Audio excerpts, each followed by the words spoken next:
ओम स्वस्ति न इंद्रो वृद्धस्वः स्वस्ति न पूर्वा विश्ववेद स्वस्ति नस्तारिक्षो अर्ष्टिने मे स्वस्ति नो बृहस्पति दधातु। महागणाधिपते नमः लक्ष्मीनाभ्यां सचिमुद्राभ्यां आदिष्टिताभ्यो कुलदेवताभ्यो ग्रामदेवताभ्यो वायुदेवताभ्यो बोलिए यज्ञनारायण भगवान की। श्री राधे राधे राधे। जय राम जय जय राम। बोलो श्री राम जय राम राम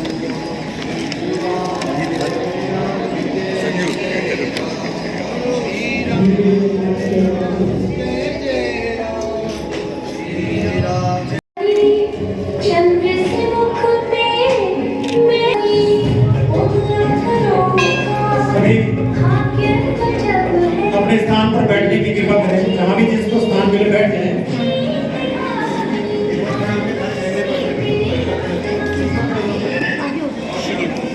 सभी बैठ जाए।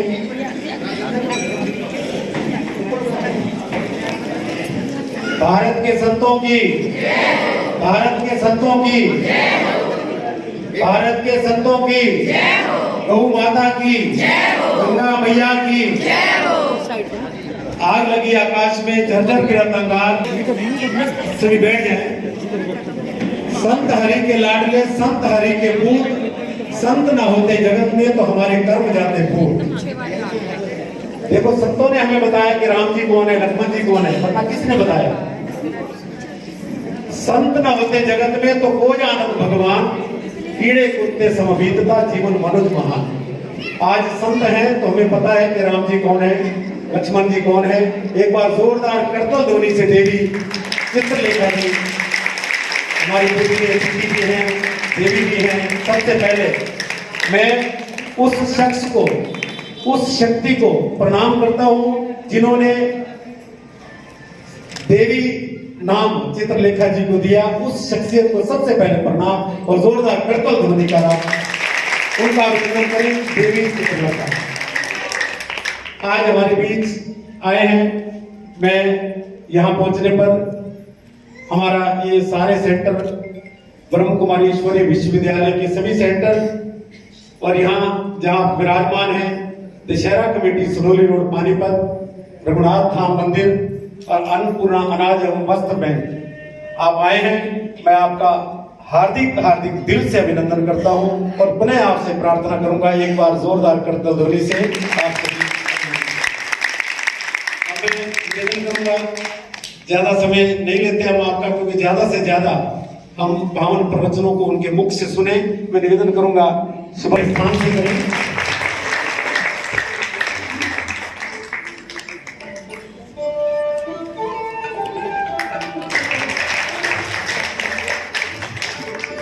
और अब निवेदन करूंगा दशहरा कमेटी से हमारे महोजित, हमारे महामंत्री चमन सेठी जी, हमारे आदरणीय नारंग जी, प्रीतम गुलाटी जी, विजय चौधरी जी, हाँ आए बुके और पटका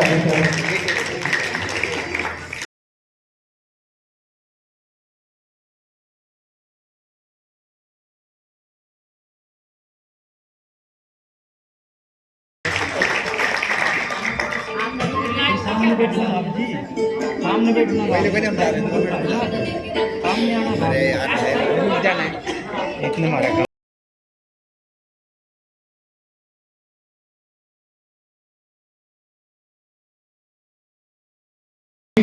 अभिनंदन चमन शेट्टी जी और प्रीतम जी, कल्याण जी को जोरदार करतल, जोरदार करतल। बहुत ही सुंदर दृश्य, बहुत ही सुंदर मन भावन। दोबारा ऐसे ही लगता है सभी रहने। अरे बेटियों के लिए जोरदार ताली बजाइए। करनी अगर बताऊं तो इनको 10 गुना प्यार आपका और बढ़ जाएगा दीदी के प्रति, देवी जी के प्रति। जोरदार करतल ध्वनि से आज हमारे बीच विराजमान है। मैं उनके चरणों में प्रणाम करता हुआ निवेदन करूंगा देवी चित्रलेखा जी के चरणों में और अंजना दीदी जी के इस कार्यक्रम की जोत प्रज्वलित करके इस कार्यक्रम को और प्रकाश में करें।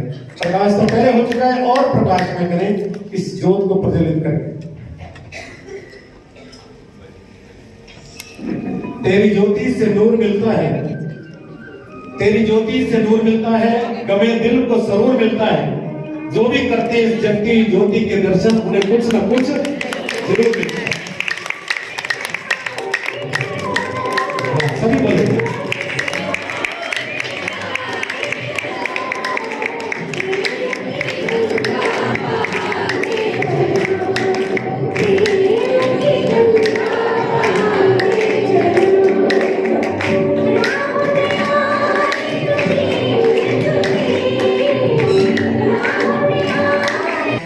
उनकी शक्तियों को पूरे संसार में फैलाने वाली आदरणीय मेरी छोटी बहन का बहुत बहुत इस ईश्वरीय प्रांगण में हार्दिक स्वागत है। अभिनंदन है, अभिनंदन है, अभिनंदन है। आपने बहुत प्यार से, बहुत सहज तरीके से हमारे निमंत्रण को स्वीकार करा है। बस एक ही शब्द बोला था, मैंने कहा मेरी छोटी बहन बड़ी बहन के जहाँ रहती है वहाँ पे आपका आगमन हुआ है, तो ऐसे कैसे हो सकता है कि छोटी बहन बड़ी बहन के घर ना जाए, है ना?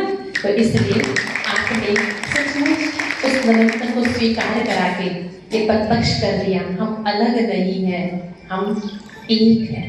मैं सुना रही थी कि ब्रह्मा कुमारी संस्था की जो स्थापना हुई थी कराची में, वो श्री कृष्ण जी के द्वारा हुई थी। ब्रह्मा कुमारी संस्था में सबसे पहले श्री कृष्ण जी का साक्षात्कार कराकर ही इस संस्था की शुरुआत हुई है। तो ब्रह्मा कुमारी संस्था में चीज कहा जाता है कि हमारे को अपना जीवन श्री राधे और श्री कृष्ण जैसा बनाना है। अब आप और दीदी के बीच में से मैं निकलते हुए मैं चाहूंगी कि हम दीदी के मुख कमल से जितने सुख में, आनंद में, खुशबू को जो सुनेंगे उतना ही कम होगा। आदरणीय मेरी छोटी बहन।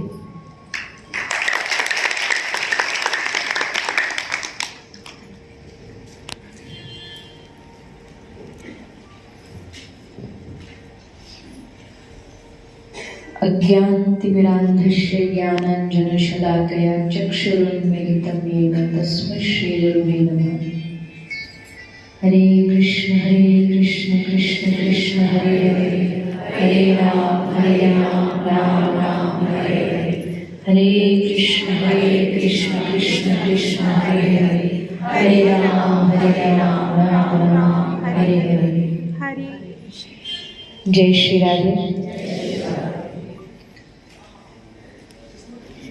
श्री रघुनाथ धाम का ये पावन प्रांगण, उपस्थित मेरे दक्षिण पार्श्व में बैठी बड़ी ही सहज, बड़ी ही मृदु स्वभाव पूज्य अंजना दीदी जी,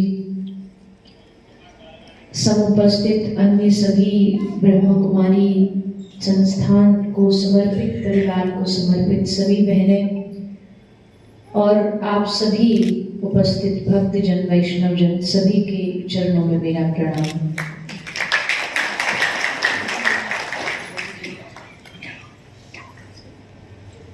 वैसे तो कहते हैं कि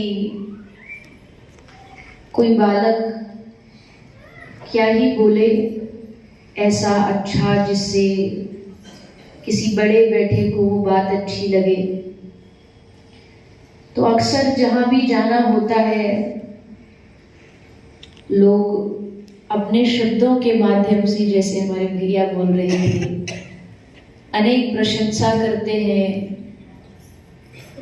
प्रेम देते हैं, स्नेह देते हैं। तो मन में आता है कि कुछ ना होते हुए भी इतना प्रेम और स्नेह मिल रहा है, इसका क्या कारण है? तो फिर बात मन में ये समझ आती है कि जैसे घर का एक छोटा बालक होता है, वो भले तोतली भाषा बोलता है, शब्द गलत होते हैं, टूटी फूटी वाणी होती है, पर उसी में उसके माता पिता रीझ जाते हैं, उसकी तोतली भाषा पर ही खुश हो जाते हैं, जबकि पता ये गलत बोल रहा है। तो वैसे ही हम तो अपने आराध्य, अपने ठाकुर की लीलाओं का अपनी तोतली भाषा में टूटा फूटा जो हो सके गुणगान करते हैं, उस पर अब वो रीझ जाए तो ये तो उनकी कृपा है, हमारा कोई अपना प्रयास नहीं है। और भगवान होते भी कृपा मूर्ति है।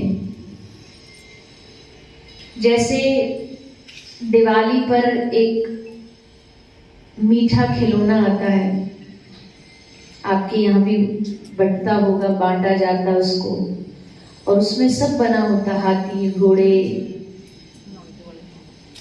तो वो जो खिलौना है वो मीठा, वो पूरा मीठा रस से भरा है। मतलब हाथी की पूंछ भी मीठी, हाथी के पांव भी मीठे, वो पूरा मिश्री से घुला हुआ है। वैसे ही जो हमारे प्रभु हैं, जो परमात्मा है, वो पूरे की पूरे रस से भरे हुए हैं। उनकी लीला भी रसमयी है, उनकी बातें भी रसमयी है, उनका नाम भी रसमयी है। यहाँ तक कि उनसे जो प्रेम करने वाले उनके प्रेमी संत जन हैं, वो भी रसमय है। भगवान उनमें ऐसी शक्ति दे देते हैं। भैया बड़े सुंदर सुंदर बातें बता रहे थे, संत ना होते जगत में, संतों का क्या है, संतों से दुनिया। और ये बात एकदम सत्य है।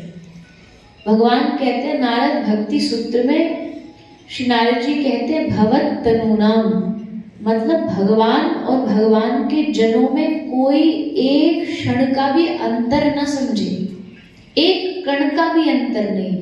संत जो है वो भगवान के सचल विग्रह, चलते हुए विग्रह। बोले दिखने में तो संत हमारे जैसे ही लगते हैं, 2 आंख हैं, 2 हाथ हैं, 2 पांव हैं, कुछ अलग तो नहीं। पर जैसे क्या होता है ना, मान लीजिए 2 वाटर बोतल है, बिस्लरी वाटर बोतल है, तो दोनों का आकार एक है, दोनों का लेवल एक है, कलर भी एक है, सेम है, लेकिन दोनों में अंतर क्या है, एक बोतल भरी हुई है और एक खाली। तो हम और जो भगवान के प्रेमी जन होते हैं दिखने में एक ही ब्रांड के हम सारे, परमात्मा की ब्रांड के। पंच तत्वों से उनका शरीर बना, पंच तत्वों से हमारा बना, फर्क इतना ही है, हम खाली बोतल है, वो भरी हुई बोतल।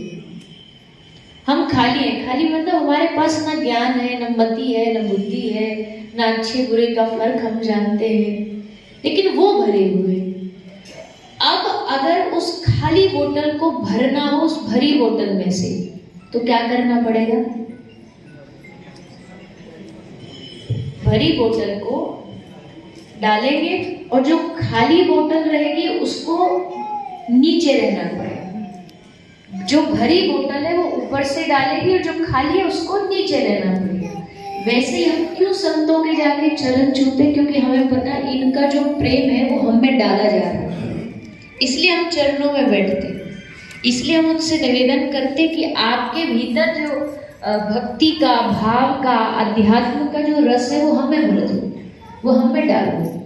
और संत जब अपनी भक्ति का, संत के स्पर्श का हमारे अध्यात्म में बहुत बड़ा महत्व बना है, इसलिए हम संतों के पैर छूते हैं। पैर छूने का और कोई मकसद नहीं, पैर छूने का बस मकसद फोटो खिंचाना नहीं है, जो आजकल बन गया है वैसे कि हाँ उनको घर जाके अपलोड करना पड़ेगा, सबको दिखाना पड़ेगा कि देखो हम फलाने संत से मिल के आए थे।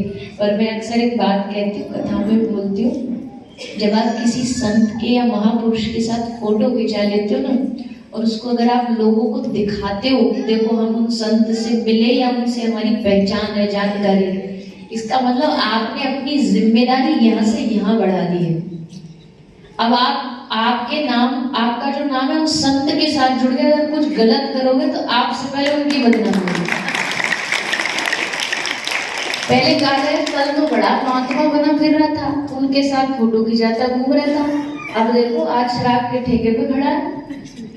तो वहां उस संत की बदनामी होती है। इसका मतलब है जब आप किसी के साथ, ऐसे महान व्यक्ति के साथ, उनके साथ चित्र लेते हो या उनका संग करते हो, तो अब उनकी पद प्रतिष्ठा की सारी जिम्मेदारी आपके हाथ में।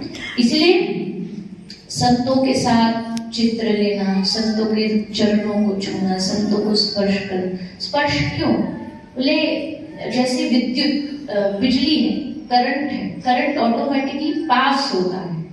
आप जैसी वायर को टच करोगे तो करंट अपने आप पास हो जाएगा। संतों के भीतर भक्ति का, अध्यात्म का करंट होता है। आप उनको स्पर्श कर लो, आप उनको छू लो, वो आप में पहुंच जाएगा। और संतों का, महापुरुषों का संग करने से ही हमारी वैल्यू बढ़ जाती है, हमारा कद बढ़ जाता है। कैसे? एक बड़ा प्यारा उदाहरण है कि मान लो कोई मास्टर है, मतलब कोई टीचर है। उस टीचर की जो पत्नी है, जो धर्म पत्नी है उसकी, वो अंगूठा छाप, कुछ नहीं जानती पढ़ाई लिखाई, पर जब उसको संबोधन किया जाएगा तो मास्टर की पत्नी को क्या बोलेंगे? कौन है? कोई मास्टर कीजिए आगे, मास्टर कीजिए आगे, जबकि कुछ नहीं जानती मास्टर कीजिए। पंडित जी हूँ, मंदिर के पंडित जी तो नहीं सुन रहे नहीं, पर खैर कुछ बुरा नहीं है, उसमें अच्छा ही है। तो पंडित जी भले पढ़े लिखे हो, शास्त्र के शास्त्रीय हो, वेदज्ञ हो, और पंडित जी की पंडितानी जी को भले कुछ नहीं है पर उनको नाम मिल जाएगा पंडितानी। डॉक्टर की पत्नी को नाम मिल जाएगा डॉक्टर, भले कुछ उसको पैरासिटामोल के बारे में भी नहीं पता पर है डॉक्टर। तो इसका मतलब है कि भले का संग करके अपने आप हमारी पदवी बढ़ जाती है, हमारी स्थिति अपने आप बढ़ जाती है। अच्छा, बिहारी जी कितने लोग गए यहाँ से वृंदावन में? सभी। बिहारी जी जाते हो, बिहारी जी के बाहर दरवाजे पर एक फूल माला बेचने वाले बैठे होते हैं। माला किसकी होती है? गुलाब की, कमल की, तुलसी की और अलग अलग वैरायटी की, और सुंदर सुंदर मालाएं होती हैं। गुलाब की खुशबू, कमल की सुंदरता, तुलसी की गंध सब में आती रहती है। यानी हर एक फूल में अपनी एक क्वालिटी है बिहारी जी के चरणों तक पहुंचने की। लेकिन जब आप वो 50 रुपए की माला खरीदते हो गुलाब की, उसके बाद वो फूल वाला, वो माला वाला उस माला को किस में बांध के देता है? एक पत्ता, पत्ते में धागा, और वो पत्ता भी होता है, एक पलाश का पेड़ होता है, उसका पत्ता होता है, सूखा पत्ता जिससे पत्तल बनती है। तो वो सूखा जो पत्ता है उसमें धागा बांध के वो गुलाब की माला को बांध के आपको दे देता। आप जाते हो, आप जा करके उस फूल को, उस माला को पंडित जी को देते हो। पंडित जी इसको ले जाके बिहारी जी के चरणों तक पहुंचा के स्पर्श करके आपको देते हो। अब इसमें समझ क्या आया? समझ ये आया कि देखो भाई, गुलाब में तो अपने गुण हैं, खुशबू है, रंग है, सुंदरता है, सौंदर्य है, उसमें तो अपने गुण है बिहारी जी तक जाने की। पर ये बताओ, उस सूखे पत्ते में कौन सा गुण था जो बिहारी जी तक पहुंच गया? ना उसमें खुशबू है, ना उसमें सुंदरता है, ना उसमें कोई आकर्षण है, कुछ भी नहीं है। फिर भी वो बिहारी जी के चरणों तक पहुंचा, क्यों? गुलाब का संग करके। गुलाब का संग पा करके वो बिहारी जी तक पहुंच गया। ठीक वैसे ही संत जो होते हैं वो गुलाब का फूल है और हम सूखे पत्ते हैं। हम जब संतों का संग करते हैं, हम जब महत पुरुषों का संग करते हैं, महत जनों का संग करते हैं, उनका संग पाकर के हमारी वैल्यू इतनी बढ़ जाती है कि ठाकुर जी भी हमें स्वीकार कर लेते हैं। इसलिए जीवन में भक्ति नहीं हो पा रही, ध्यान नहीं हो पा रहा, भजन नहीं हो पा रहा, कोई बात नहीं, पर जीवन में एक ऐसा संत पुरुष हर एक के जीवन में होना चाहिए जिन पर आपको आंख बंद करके भरोसा है। वो आपके गुरु हो सकते हैं, वो आपके आध्यात्मिक कोई मेंटोर हो सकते हैं, जिन पे आप ऐसा भरोसा रखो कि ये मुझे वहां तक लेकर के जाएगा, ये मुझे वहां पहुंचाएगा, ये सदगुरु मुझे भगवत चरणों तक लेकर के जाने का कार्य। और गुरु करता है। गुरु का काम आपकी फैक्ट्रियां बढ़ाना नहीं है, गुरु का काम आपके बच्चे नहीं हो रहे, बाल बच्चे हो जाए, ये काम गुरु का नहीं है। गुरु का काम ये नहीं है कि तुम्हारे परिवार का क्लेश, उसके लिए कोई टोना टोटका बता दे, वो तो संसारिक चीज है, वो तो गुरु से नहीं भी मांगोगे तो भी मिल जाएंगे अपने कर्मों के बल से। पर गुरु वो देता है जो आप अपने कर्मों से नहीं पा सकते, और गुरु देता है भगवान। गुरु भगवान को आपकी झोली में दे देगा। संत महापुरुष सदगुरु पुरुष भगवान से आपका गठजोड़ कर देगा। जैसे ब्याह होता है ना, शादी में तो बीच में ननद होती है, वो गांठ बांधने का काम करती है। गुरु संत वही काम करते हैं, रिश्ता बनाते हैं आपका ठाकुर जी। या रिश्ता है भी, रिश्ता तो है हम सबका, उसको याद दिलाते हैं कि तू कौन है भैया, तू क्यों संसार में भटक रहा है, तू उनका अंश है, तू उनका प्यारा है। भगवान तुझसे प्यार करते हैं।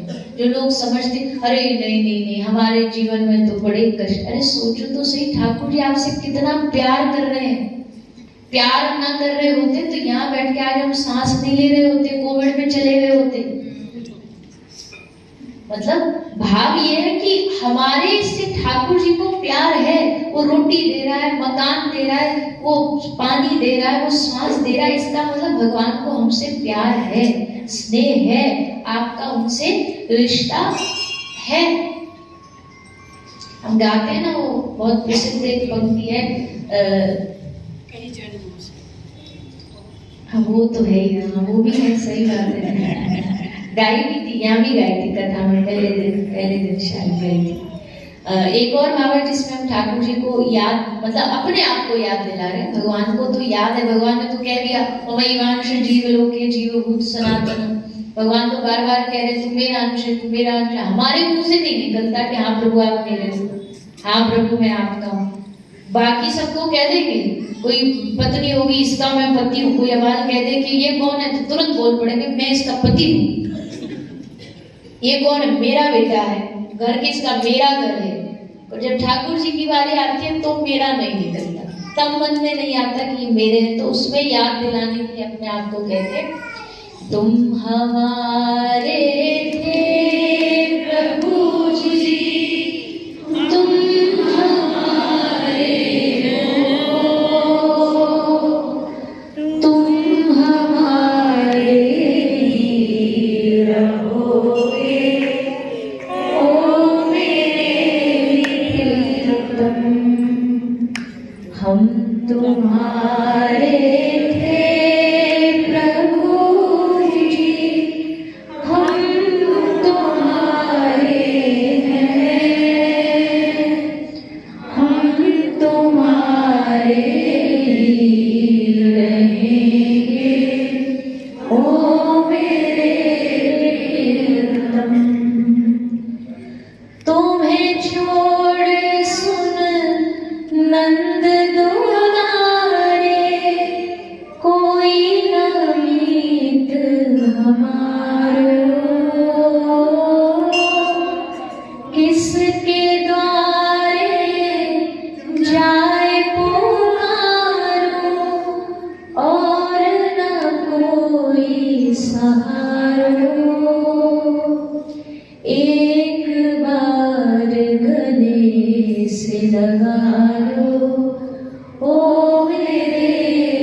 से जो संबंध है, जो रिश्ता है, तुम थे, तुम हो, तुम रहोगे। जब दुनिया में कुछ भी नहीं था तब भी राम थे, दुनिया में सब कुछ है तब भी राम है, और दुनिया में जिस दिन कुछ भी नहीं रहेगा तब भी राम नाम रहेगा, तब भी कृष्ण नाम रहेगा। तो ये जो दुनिया की सच्चाई है, इसको जो जितना जल्दी समझ ले उसके लिए उतना अच्छा है। इसका मतलब क्या है?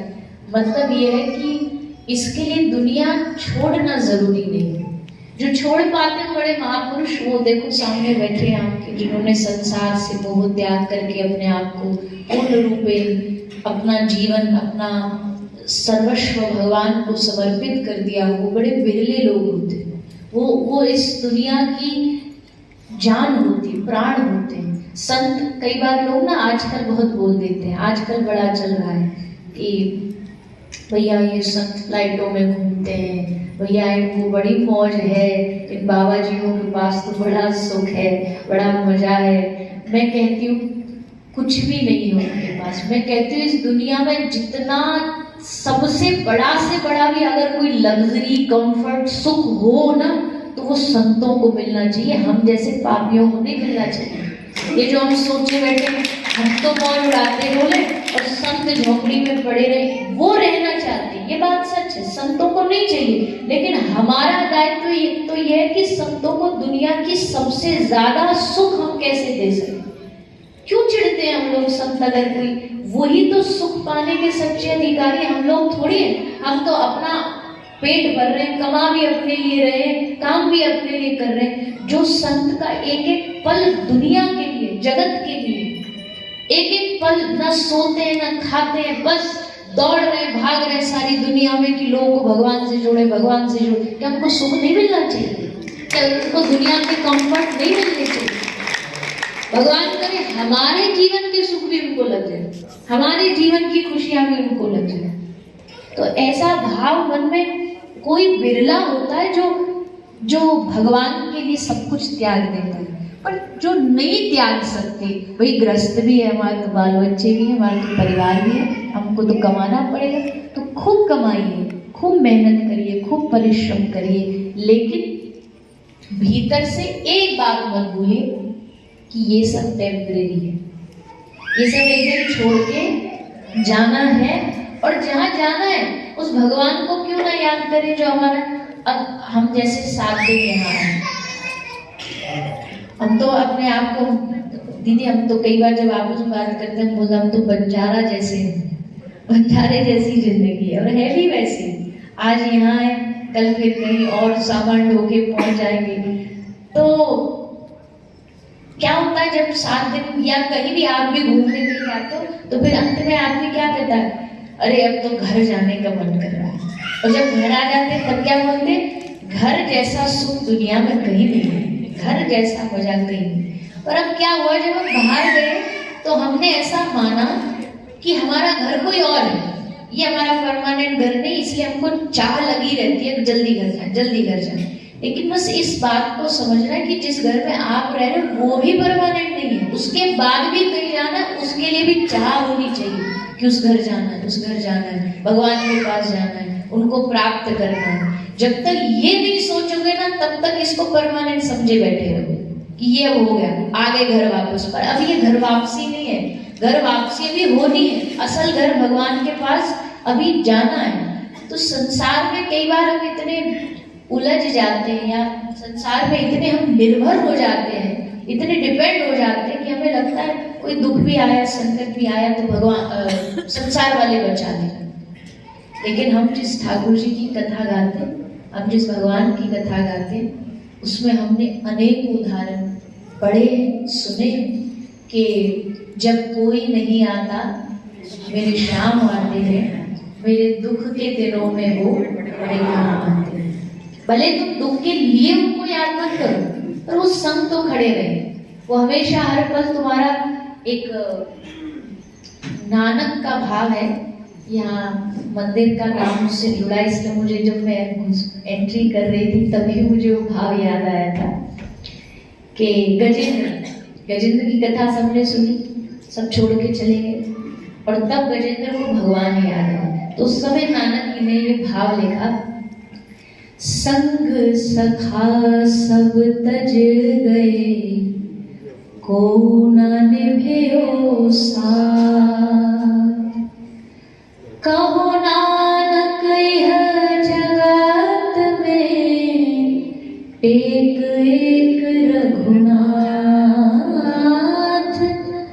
कहो नानक यह जगत में एक एक रघुनाथ, एक एक रघुनाथ, एक एक रघुनाथ, एक एक रघुनाथ, एक एक रघुनाथ।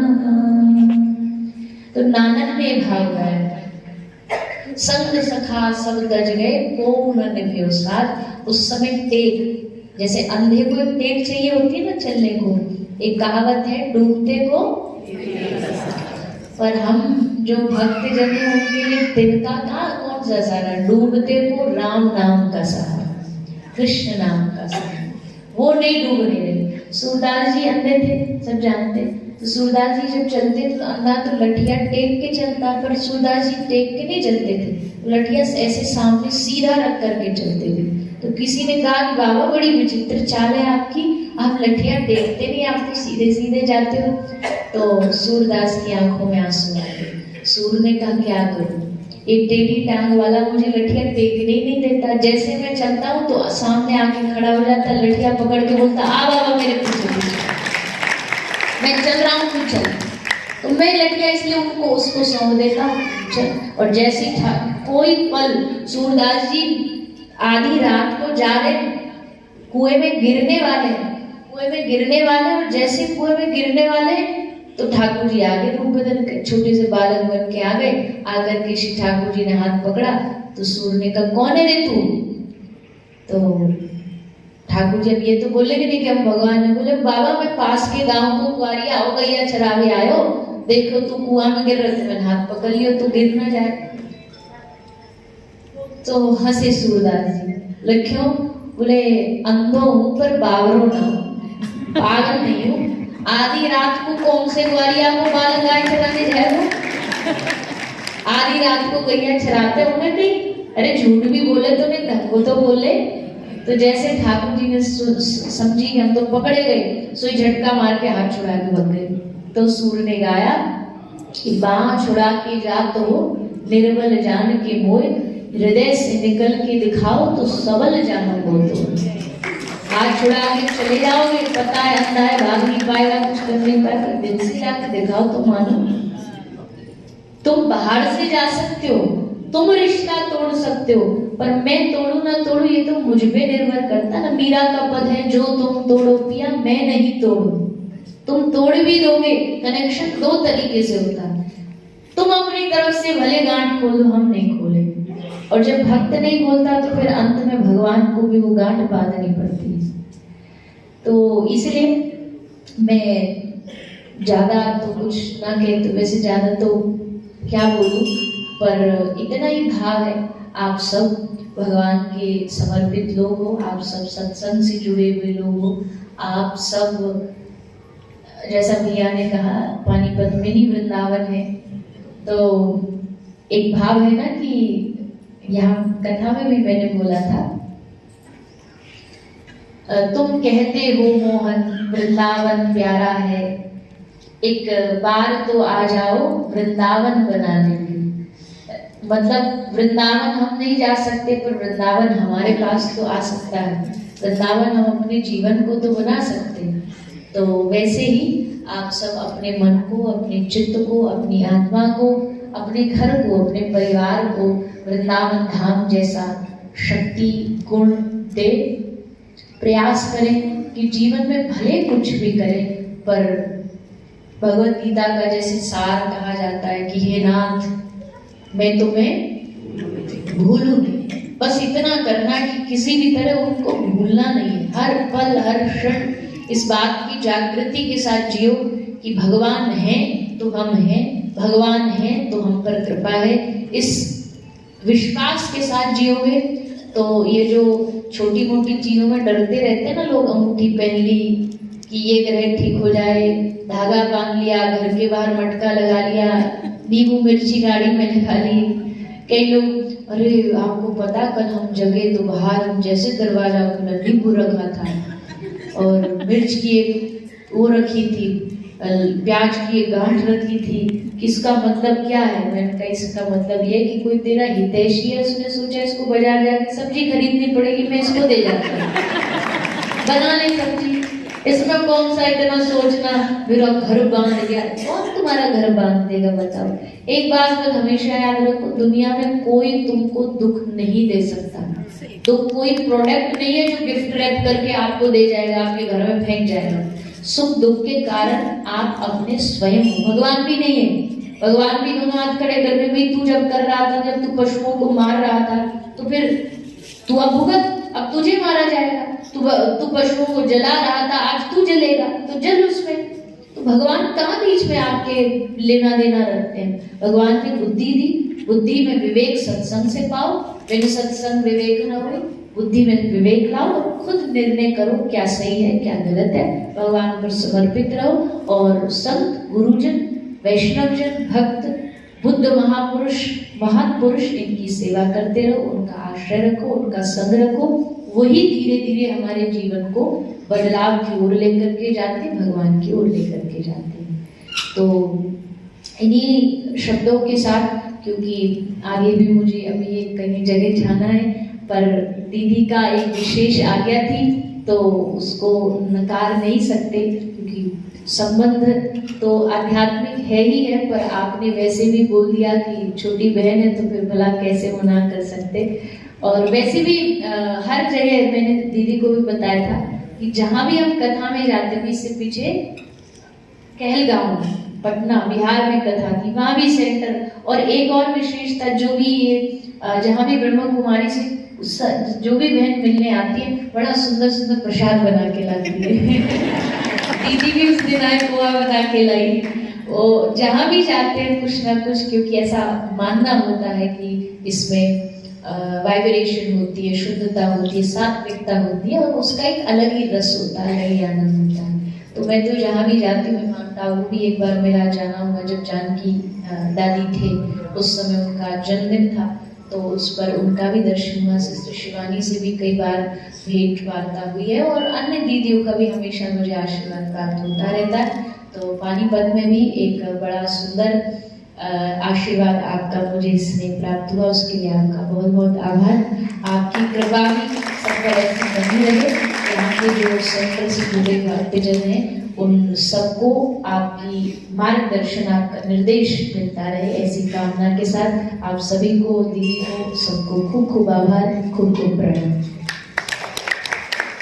अच्छी बातें सुनाते हैं, उनको जीवन में अपनाना, उसको कहते हैं पल्लू पकड़ना, ज़्यादा समय न लेते से। अब मैं हमारे विचारक में पहले, सबसे पहले हमारे अंजना दीदी जी, ब्रह्म कुमारी ईश्वरीय विश्वविद्यालय सेक्टर 25, जोरदार ताली से आप लोग प्रतीक की भेंट करके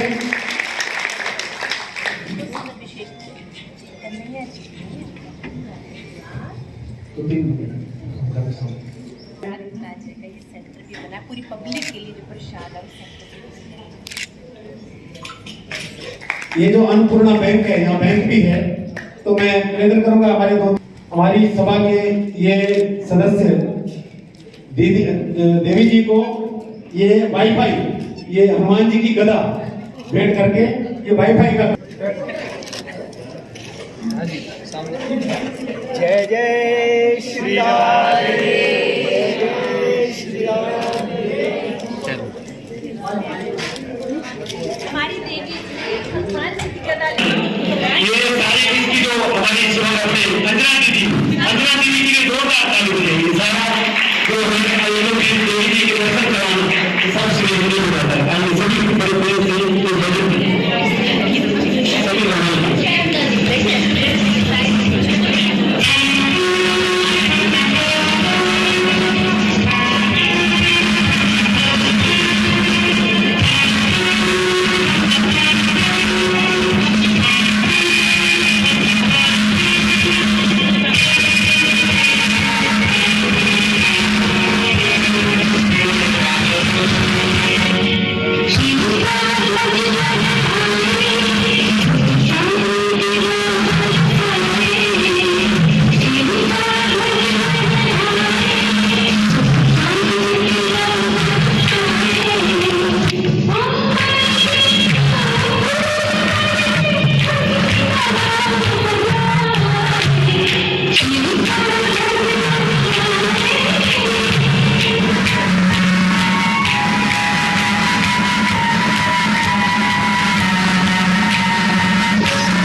आराम से